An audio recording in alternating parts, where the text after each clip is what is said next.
naon anu kaalaman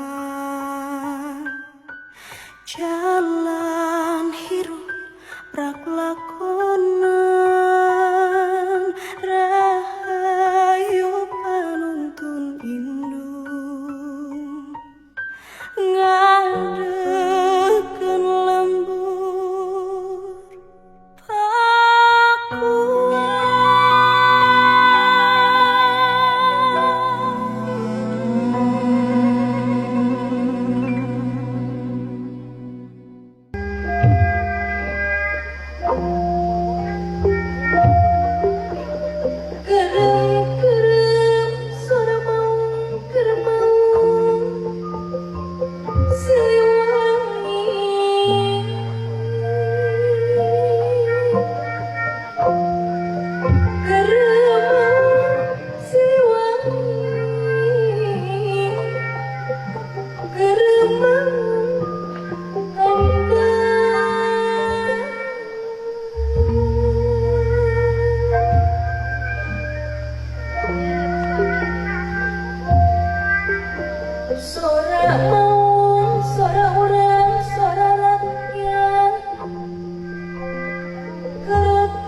Assalamualaikum warahmatullahi wabarakatuh.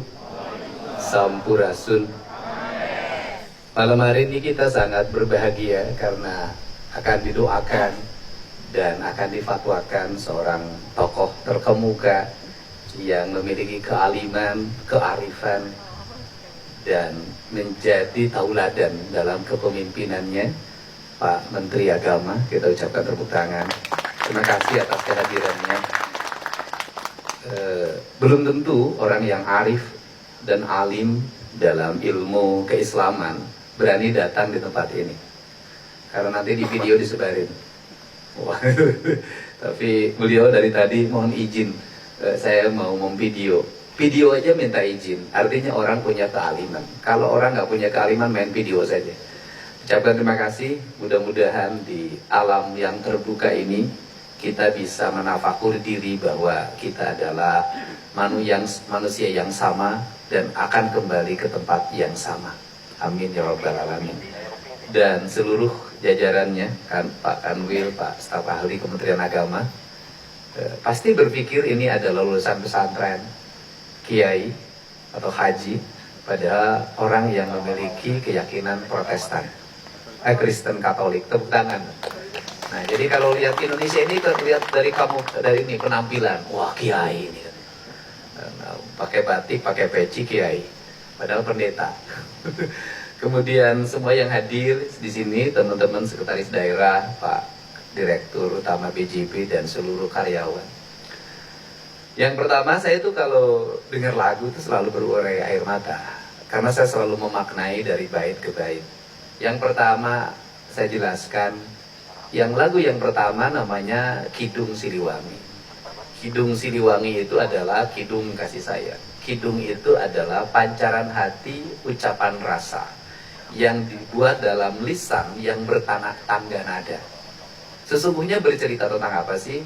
Bercerita tentang bagaimana hidup mipit kudu amit ngalak kudu bebeja. Kita harus memulai sesuatu dengan pamit.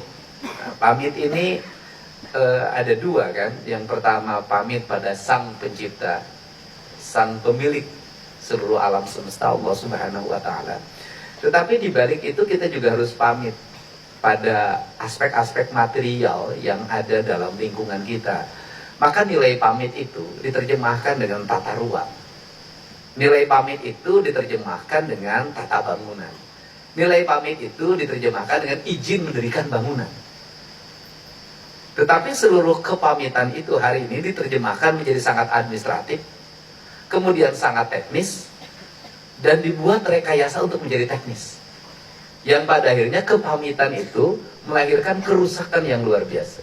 Kita bisa melihat hari ini bagaimana sepadan sungai digunakan bangunan-bangunan, dan di bangunan sepadan sungai adalah bersertifikat dan ber-IMB.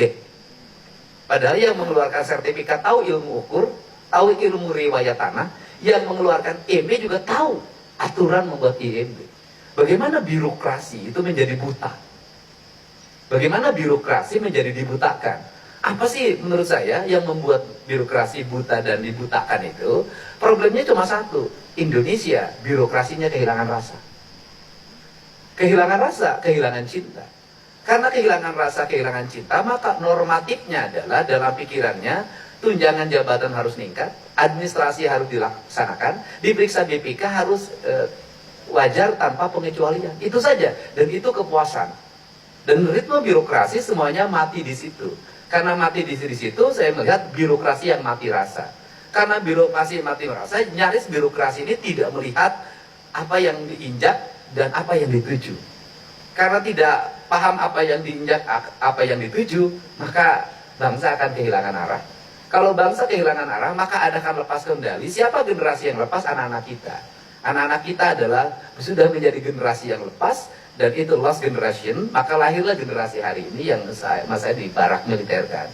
Nah, sesungguhnya mereka hasil karya siapa? Hasil karya kita semua yang menata pendidikan tidak berdasarkan rasa, menata birokrasi tidak berdasarkan rasa, membuat bangunan sekolah tidak berdasarkan rasa, membuat jalan tidak berdasarkan rasa, membuat trotoar tidak berdasarkan rasa, semuanya tidak berdasarkan rasa. Akhirnya lahirlah penghuni jagat Indonesia, manusia yang tanpa rasa dan perasaan. Dan ini adalah lonceng kematian. Karena lonceng kematian, saya selalu ingin membuat pendekatan, tidak pernah apel, tidak pernah apapun. Saya ajak dalam setiap waktu untuk masuk ke ruang terbuka, kita baca puisi, kita dengerin lagu, kita dengerin air, agar kita hidup kembali.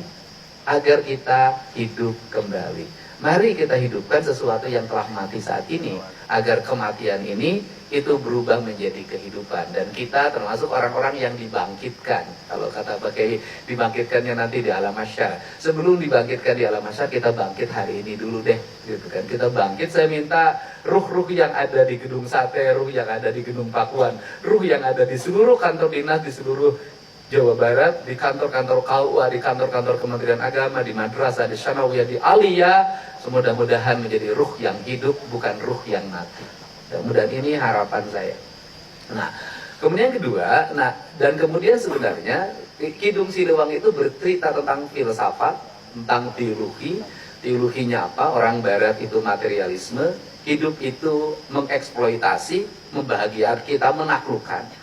Nah, orang Timur hidup itu tidak ada eksploitasi, tidak ada koloni, yang ada adalah simbiosis mutualisme yang disebut dengan Siliwangi, Silih Asa, Silih Asi, Silih Asuh, Silih Pikanya. Kalau bahasa Pak Direktur Bank Jabar, nu jauh orang dekekeun, geus deukeut orang layetkeun, geus layet orang paheutkeun, geus paheut silih wangikeun. Artinya apa? Sesuatu yang jauh itu dibuat menjadi dekat, setelah dekat kemudian dipaheutkan. Paheutkan itu artinya dibuat janji, kemudian disatukan, disenyawakan, disarundeuk saigel sabobot sapianean. Ada 3 kalimat, ada yang direndeukeun, ada yang digerakkan, ada yang menggerakkan, dan ada gerakan. Ada yang digerakkan adalah artinya, ada yang digerakkan, kita adalah yang digerakkan, yang menggerakkannya kemudian Allah, kemudian ada gerakan. Gerakannya adalah persenyawaan yang disebut dengan manunggaling kaula Gusti, kalau kata saya Sunan Kalijaga, yaitu ketika bersenyawa antara yang digerakkan dengan yang menggerakkan, sudah tidak ada pengakuan, hirup ukur sasampuran, awak ukur sasampayan, sariring-riring brumadi sarengkak saparipolah. Itu dalam kaidah Sunda yang diwariskan oleh Kanjeng Prabu. Kata Pak Kiai nanti disampaikan, la haula wala quwata illa billah. Prinsip-prinsip dasar itu sebenarnya itu melahirkan keterpaduan. Sehingga kalau ketika orang bertanya pada saya misalnya, kenapa Kang Deddy tanpa konsep, kenapa Kang Deddy tanpa penasehat, kenapa Kang Deddy apapun, saya sudah pasrah pada apapun. Saya sudah pasrah, sudahlah, pikiran ini saya sampaikan, mau diterima atau enggak, langkah ini akan saya lakukan, mau dibenci atau tidak, bagi saya tidak penting. Yang penting saya melakukan sesuatu yang bisa bermanfaat bagi orang banyak. Titik itu aja. Kesananya saya mau apa, mau di apa, terserah saja lah hidup ini. Karena harus ada yang berbuat. Kalau hidup selalu berhitung, yang tukang hitung, tukang dagang, saya bukan tukang dagang. Ya, kalau hidup selalu berhitung, itu saya bukan tukang dagang. Nah, ini yang pertama. Nah, sehingga Siliwangi itu sebenarnya itu kaidahnya orang Sunda dalam bertuhan, itu dia hanya 2 hal, Rahman dan Rahim. Orang Sunda hanya itu aja. Dalam bertuhannya orang Sunda itu hanya Rahman dan Rahimnya aja. Jadi ti Allah teh cenah urang mah ujang geus neangan Rahman Rahim. Kalau kata nenek saya bukan Rahman Rahim, ni Bismillah, ni Rahman, ni Rahim. Nenek saya. Jadi hanya itu saja, jadi Allah nggak nyari yang lain. Orang Sunda itu hanya nyari Rahman dan Rahimnya saja, tidak terlalu nyari yang terlalu banyak. Itu orang Sunda, tidak ngejelimet, tidak Rahman Rahim ati Gusti mah geus cukup eta. Makanya orang Sunda mah cukup bismillah aja untuk ngobatin apapun. Nah, itu yang kedua. Nah, yang kedua itu agak saya peluk anak saya nangis. Kenapa? Karena lagu itu sangat pengalaman spirit. Pengalaman itu namanya Wahyu Kolosebo. Wahyu Kolosebo itu lagu yang menemani saya saat kalah di Pilgub Jawa Barat 6 tahun yang lalu. Kemudian saya menghadapi tajuk gede, yang itu areal prostitusi di Purwakarta, namanya Cilodong, yang tempat orang prostitusi. Kemudian saya rubah menjadi tajuk yang prostitutifnya saya geser, saya tanamin pohon, saya kembalikan ke Indramayu, ke Cianjur, kemana-mana. Saya biayain muncikarinya sampai lulus anaknya tamat SMA. Kemudian saya biayain PSK itu untuk pulang kampungnya saya bekelin. Dan itu adalah orang yang saya membubarkan tempat itu dengan bangunan yang begitu banyak sendiri tanpa ditemani siapapun. Dan saya ngomong dari hati ke hati. Setelah itu saya bangun tajuk gede Cilodong. Tajuknya hampir nggak selesai. Waktu itu serangan politik ke saya sangat luar biasa walaupun sudah berkala pilkada. Dan saya tanpa uang 1 rupiah pun saya katakan tajuk ini harus selesai, akan saya selesaikan. Dan waktu itu nih yang lagi usia kandungan 7 bulan, kemudian saya tiap malam tidur di Tajuk itu tidak ditemani oleh siapapun, menanami pohon, menanami bunga, kemudian membersihkan areal ilalang untuk dibangun, dan sekarang udah sangat baik. Selesai sambil mendengarkan lagu Wahyu Kolosebo. Jadi itu spiritual banget buat saya. Makanya saya peluk anak saya, karena kamu itu dulu ketika hamil, ayahmu itu membangun Tajuk, kemudian tiap malam saya dengerin Wahyu Kolosebo, dan itu menjadi spirit sehingga Tajuk itu selesai tanpa biaya dari pemerintah daerah, dan diselesaikan dengan berbagai bantuan pihak yang waktu itu sangat berempati terhadap langkah yang saya lakukan. Mudah-mudahan seluruh kaidah-kaidah itu menjadi kaidah kita semua, dan saya mengucapkan terima kasih pada seluruh jajaran Dinas Pendidikan Kabupaten Purwakarta, sampai PLT-nya sakit karena mungkin tekanannya terlalu banyak menghadapi anak-anak sekolah yang masuk barak militer, dan hari ini sudah diapresiasi oleh banyak orang. Kemenkopolhukam menyatakan ini harus menjadi best practice, Kemenham menyatakan, Kementerian HAM sudah menyatakan ini harus menjadi percontohan, PPA tadi nelfon, dan hari ini Pak Presiden sudah, kemarin saya diancam-ancam oleh banyak orang karena saya membuat satgas anti premanisme. Hari ini Pak Presiden sudah menyatakan lakukan tindakan-tindakan yang tegas terhadap berbagai kelompok ormas dan preman. Ini alhamdulillah banyak orang yang sangat ragu pada saya waktu itu. Saya selalu menyatakan, yakinlah apa yang dilakukan adalah sebuah kebaikan dan demi masa depan. Kalau semua orang hari ini cari aman, kalau semua orang hari ini takut kehilangan jabatan, atau semua orang takut dibully, bagaimana kalau besok anak-anak kita tak punya harapan? Bukankah dulu pahlawan kita rela mati demi kelangsungan bangsa? Masa kita tak rela dibully, tak rela dibenci, tak rela diintimidasi untuk menyelamatkan sebuah generasi?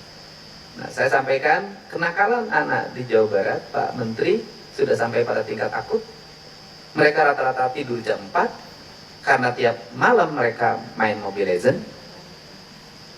Mereka menggunakan kendaraan bermotor, mereka makan Excimer, minum ciu, dan mereka ketika membunuh diperiksa polisi mengatakan, saya bangga sudah menjadi seorang pembunuh. Sudah sangat akut dan berat, dan ini perlu spirit yang gagah bagi kita untuk melawan itu semua dan menghadapi. Saya akan keliling, nanti saya akan ketemu beberapa menteri, mau dibiarkan, mau ada tindakan. Karena saya hanya bisa melatih mereka, tapi saya nggak bisa menghentikan HP yang ada di tangan mereka. Dan hari ini sudah ada, saya menjadi aneh hari ini, anak-anak, ibu-ibu banyak menggunakan omongan saya dipakai untuk nakutin anaknya. Nanti kalau kamu tidak mandi, nanti oleh Pak Dedi, oleh Pak Gubernur dibawa ke barak militer. Nanti kamu kalau tidak sekolah dibawa ke barak militer. Terus ternyata itu katanya sangat efektif, sehingga saya harus selalu bikin vlog, hei anak-anak segala macam. Mungkin nanti pada suaminya, nanti kalau kamu terus cari istri baru, nanti dibawa ke barak militer. Nah kemudian, saya tadi sudah menyampaikan kita akan kerjasama dengan ITB untuk merumuskan pembangunan. Saya mengucapkan terima kasih pada Samsat, para pegawai Samsat yang bekerja dalam setiap hari mengumpulkan uang melalui pembayaran, dan saya termasuk gubernur yang nekat. Jam 5 subuh saya telepon Sekda, buatkan surat pembebasan pajak bagi yang nunggak berapa puluh tahun ke belakang. Jam 9 harus diberlakukan. Sekdanya nggak sanggup waktu itu. Besok Pak, nggak bisa hari ini. Saya bilang harus hari ini. Dan banyak orang yang ragu pada waktu itu, dan sekarang terjadi terbalik kan. Ada antrian orang bayar pajak sambil senyum, sambil bahagia, sambil video. Pak Dedi, saya bayar pajak, Pak Dedi. Gitu loh. Bayar Dedi bayar pajak, dan kemudian saya baru melihat sepanjang sejarah orang bayar pajak dalam keadaan riang gembira. Nah, tetapi di balik itu, BKAD-nya, Bapedanya harus segera membuat anggaran-anggaran untuk jalan. Ini dosa kita kalau duit bayar pajak kendaraan motor digunakan untuk kegiatan perjalanan ke Singapura. Nggak bisa, itu dosa gede. Sehingga itu harus jadi jalan. Maka bulan Juli, Agustus kita ingin melihat seluruh jalan di Jawa Barat tertata, rapi, bersih, indah, ada garis pengamanannya, ada CCTV-nya, ada PJU-nya, ada gapura-gapuranya, sehingga orang mengatakan kita bayar pajak hari ini benar kita mendapat layanan jalan yang baik, dan nanti tahun depan mereka akan bayar pajak dengan serentak. Ini penting. Jadi tepuk ya, kepala Samsat juga jangan bilang saya capek sampai malam jam 9, ya sudah kalau capek saya pindahin. Pasti nggak mau. Besok tidak boleh lagi pegawai Samsat ada selempit, ada setor pada pihak lain yang bukan peruntukannya. Saya akan berhentikan, akan saya proses. Jadi saya ada maafkan ya. Kalau yang dulu katanya ada setor pada A pada B 50 juta per minggu, udahlah, oke, saya tidak akan mengungkit. Tapi mulai hari ke depan nggak boleh. Ada duit itu setorkan lagi ke kas negara. Setorkan lagi ke kas negara. Kenapa? Anda sholat tiap hari, Anda pergi umroh tiap waktu, tapi duit pendapatan daerah Anda berikan pada yang lain, Anda berdosa sepanjang. Ini harus. Dan nanti kita akan menggunakan sistem digital, semuanya akan tertata. Saya ingin pemerintahan ini baik. Ya, gitu. Tegak lurus, nggak usah mikirin gubernur, karena gubernurnya duda, tidak perlu biaya rumah tangga. Nah, kemudian saya ucapkan terima kasih juga pada jajaran Bina Marga. Saya nitip pada PU Kepala UPTD, ya. Saya titip jalan di Jawa Barat harus bersih, Pak. Jaringan aliran sungainya harus bersih. Kenapa? Kita harus mengikuti garis takdirnya Allah, Pak. Allah menurunkan hujan, itu jatuhnya harus ke tanah, dan kemudian harus dialirkan ke sungai, dari sungai harus ke laut, Pak. Tidak boleh dia muter di jalan. Jadi solehnya Kepala UPTD Bina Marga itu bukan hanya salatnya. Solehnya bukan hanya pergi umrohnya. Solehnya ketika jalan raya ketika hujan tidak ada kubangan. Jalan raya ketika hujan tidak banjir. Jalan raya ketika hujan drainase. Jalan raya saya ingin suatu saat melihat Kepala UPTD hujan-hujanan ngontrol jaringan drainase jalan. Tidak ada sampah, dipastikan tidak ada jalan berlubang. Anda umroh tiap waktu, tiap malam tahajud, ada jalan bolong, orang lewat, jatuh dari situ, meninggal karena jalan berlubang itu, kemudian meninggal karena anak yatim yang besok tidak terbiayai, Anda berdosa. Di luar negeri Anda bisa digugat di class action dan minta ganti rugi. Saya tidak boleh di Jawa Barat begitu. Ada jalan bolong, Anda bertindak. Kalau tidak ada duitnya, tidak akan bilang sama saya. Pasti saya perbaiki waktu itu juga. Ini penting, Pak. Ini berjihad kita ini. Nah, ini penting. Nah, kemudian yang berikutnya kan berikutnya Dinas Kesehatan harus mulai diarahkan bagaimana rakyat tidak usah berobat ke rumah sakit.